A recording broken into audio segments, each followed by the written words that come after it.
Egunon, 1968. Ha habido un montón de publicaciones, es un periodo icónico, el año 68, que bueno, habría que fijar en los términos de si es realmente un mes, mayo del 68, si es un año, en 1968, o los años 68, un término de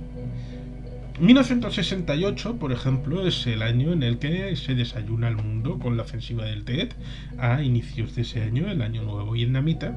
en el que las batallas las ganó el ejército de Vietnam del Sur y el ejército de los Estados Unidos ante una ofensiva en términos militarmente convencionales, de una ofensiva terrestre convencional, en la que los vietnamitas del norte, el Vietcong, perdieron un montón de efectivos, pero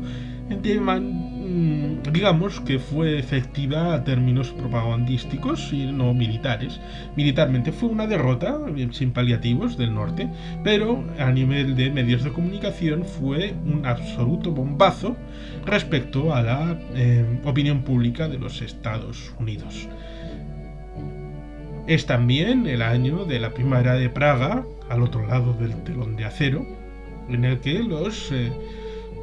checoslovacos decidieron que era el momento para un comunismo, un socialismo con rostro humano. Es el año en el que se produce la invención o la creación del movimiento en mayo del 68 en Francia y en Berkeley, en los Estados Unidos. Y bueno, pues también se dan otras circunstancias en otras partes del mundo. Es un año en el que suceden un gran número de acontecimientos, todos ellos al parecer aglutinados dentro de un espíritu de mayo del 68, de un movimiento político. Aquí tenemos pues este libro, 1968, el año en el que el mundo pudo cambiar, que es interesante como ejemplo de las cosas que bueno, se pueden hablar de ese año 1968.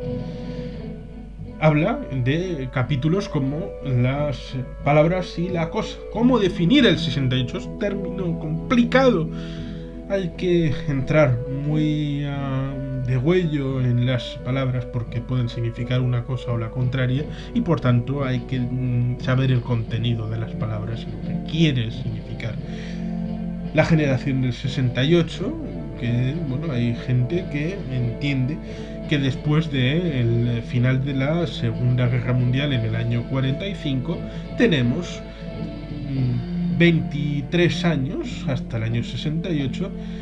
y en buena medida es la forja de una nueva generación que no ha conocido en primera persona la Segunda Guerra Mundial, y por tanto es digamos que la primera generación de gente que está en otra onda y ha vivido ya en las postrimerías de la guerra, es decir, en la posguerra y todo lo que supuso en todos los órdenes de la vida. Las universidades y los obreros son dos campos absolutamente opuestos, hasta el punto en el que Francia, las luchas obreras y las luchas estudiantiles estuvieron bastante enfrentadas y confrontadas. Puede llegar a decirse que la no asimilación total de sinergias compartidas del mundo estudiantil y del mundo obrero fue la causa de la derrota del Mayo francés, y de al final cuando a principios y mediados de ese mayo de 1968 pudo llegar a darse la impresión de que el régimen francés estaba a punto de caer y que la revolución estaba a punto de triunfar,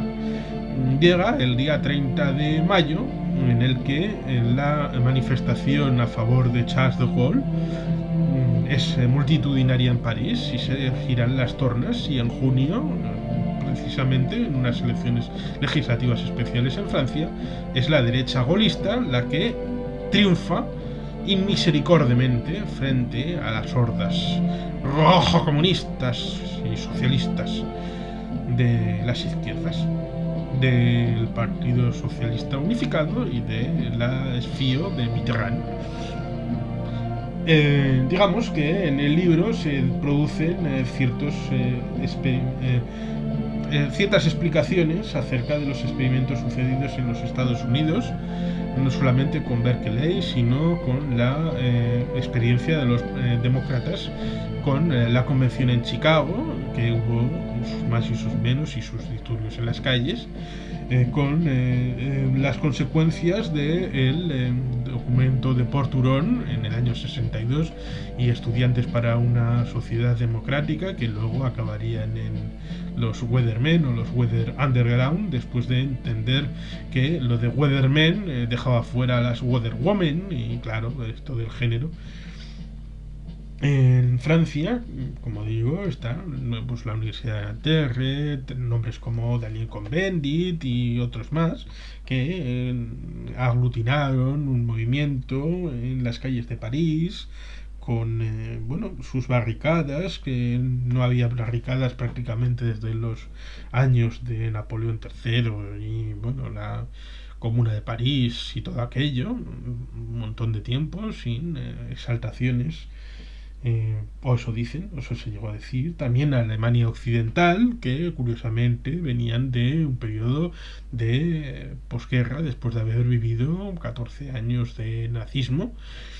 de nacionalsocialismo, con lo cual muchos padres pues estaban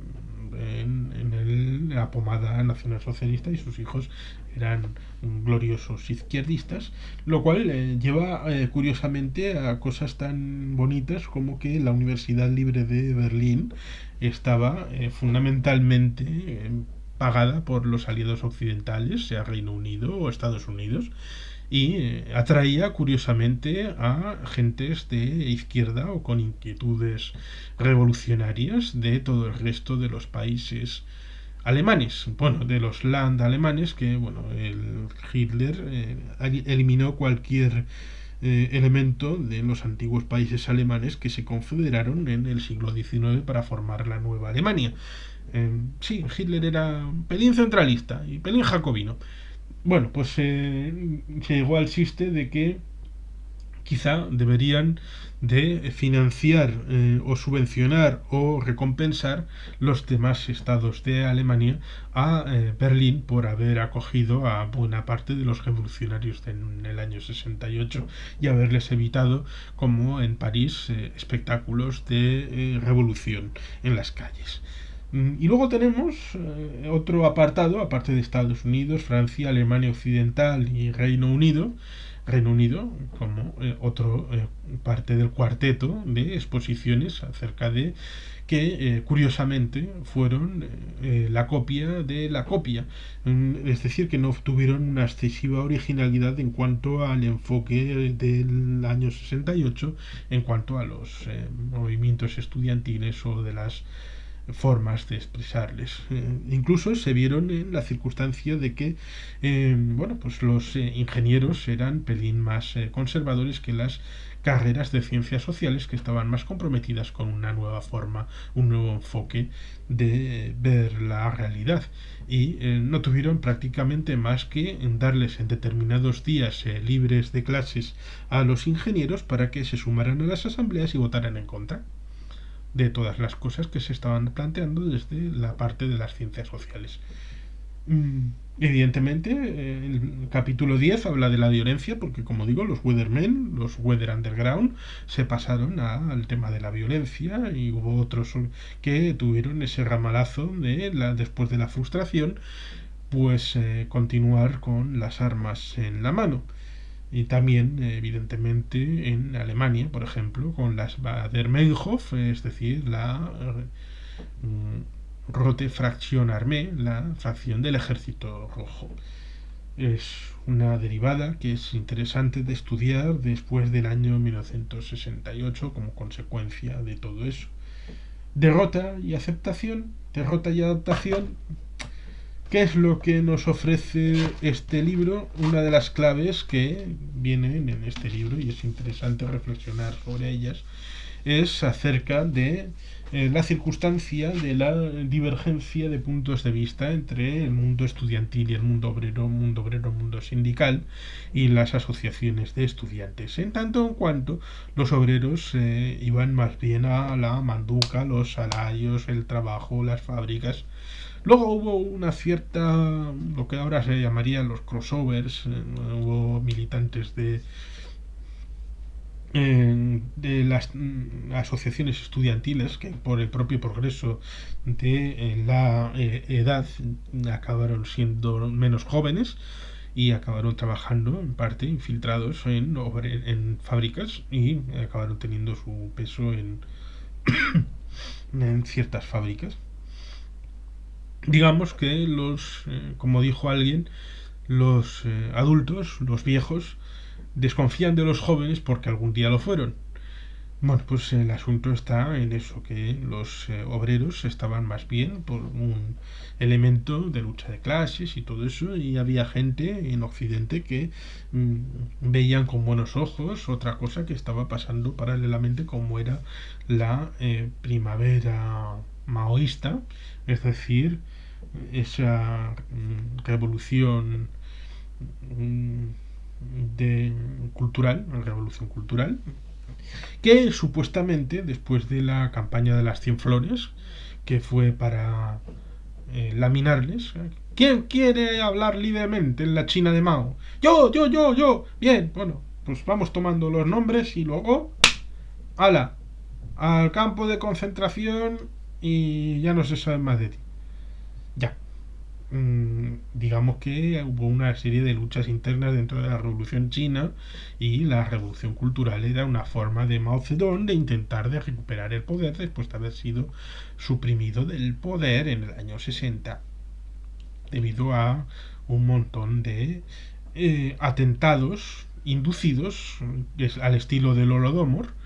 contra los pobres campesinos, a los que se le obligaba a tener un hornito familiar para hacer un acero de mierda y a la par tratar de seguir cultivando, con lo cual, además de otros elementos,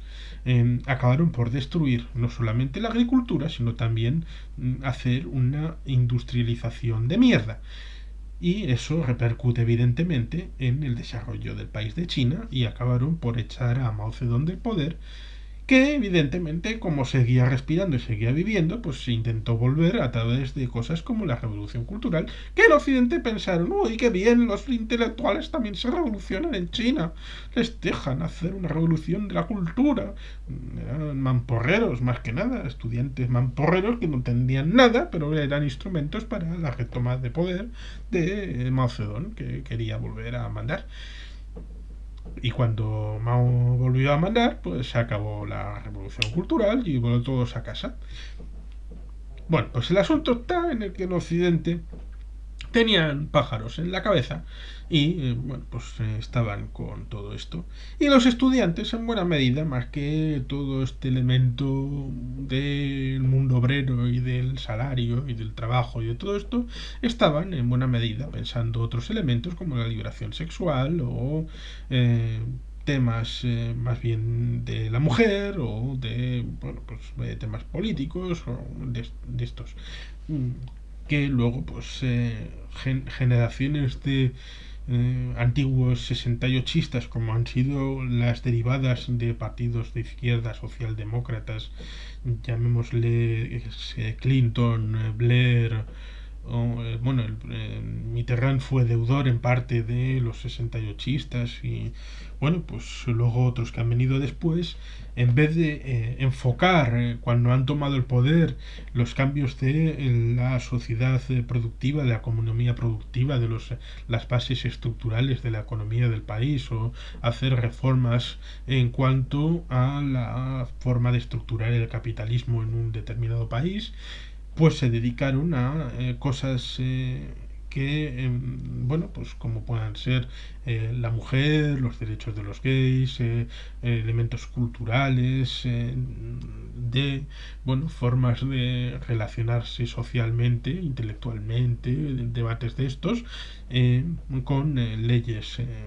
de género, de igualdad de matrimonio, aborto y todos estos, en vez de enfocarse en la cuestión estructural. Y digamos que puede ser una de las consecuencias de la forma en la que se sucedió el año 1968 y las luchas que se produjeron ese año. Es un elemento, por tanto, a través de este libro, como puede haber otros, acerca del contexto mundial en el que se dio todo lo que pasó en el año 1968 y debates como este o consecuencias como las que hubo acerca del movimiento obrero, del movimiento estudiantil, de las consecuencias de las políticas de los partidos en las sucesivas elecciones y evidentemente pues todo lo que cambió tras aquel año 1968 que en cierta manera se tiene por icónico y en el que vio extenderse la protesta social por el mundo entero. En algún caso, como Francia, pareció que podía iniciarse una revolución. En Estados Unidos, en cambio, era difícil prever el resultado de un movimiento en el que confluían la oposición a la guerra de Vietnam, la creación de una nueva izquierda y el poder negro. En otros lugares, como en Alemania Occidental o Reino Unido, las realidades de sus contextos sociales acabó imponiendo sus condiciones. El mundo no se transformó tanto como esperaban los estudiantes de Mayo francés o los hippies de California, pero cambió en muchos aspectos, no solo en lo que se refiere a la liberación sexual o a la transformación de las relaciones de familia, sino también por el legado de violencia que condujo a la radicalización y al terrorismo de los años 70. Richard Vienen, profesor del King College de Londres, nos muestra hasta qué punto sigue viva la herencia del 68 en este libro, que es precisamente sacado en el 50 aniversario, está editado en el año 2018, 50 aniversario del mayo del 68, como suele pasar a veces. Es una reflexión que a veces hay que hacer, mirar al pasado y en la influencia que ha podido tener en el presente, y puede ser como esta, que tiene más de la que creemos. Sin más, es que ricasco, agur berobat, petit